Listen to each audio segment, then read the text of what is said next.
আমার অনেক দিদি বা বোনদের থেকে অনেক কোয়েশ্চেন আমি পেয়েছি যে বেন্টো কেক আমরা কত ইঞ্চি মোল্ডে বেক করব এবং বেন্টো কেক আমরা কত ইঞ্চি বক্স আমরা চুজ করব। আচ্ছা, তোমাদের সাথে ফার্স্টে যে বক্সটা শেয়ার করলাম সেটা হলো ছোট বক্সটা, সেটা হলো 4 ইঞ্চির একটা বক্স, আর বড়টা হলো 5 ইঞ্চির একটা বক্স।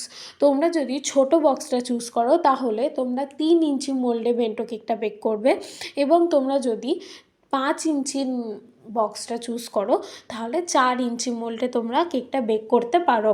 আমি দুটো বক্সেই 4 ইঞ্চি মোল্ডই ইউজ করি, শুধু তফাৎ থাকে হলো মেজারমেন্টের, আর কিছুটা প্রাইস ডিফারেন্সও থাকে বিকজ ওয়েটটা অনেকটা বেশি হয়।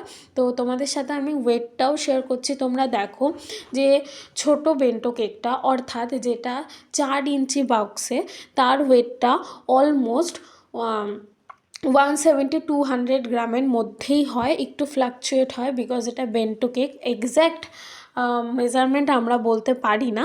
আর আরেকটা যে কেকটা সেটা অলমোস্ট হাফ পাউন্ডেরও বেশি, সো তোমরা বুঝতেই পারছো কতটা হেরফের। তো প্রাইসেরও একটুখানি হেরফের আছে। আমি যে মিনি কেকটা সেল করি সেই মিনি কেকেরই ওজন এইটা। এবার থেকে আমি মিনি কেক এই বক্সেই সেল করব।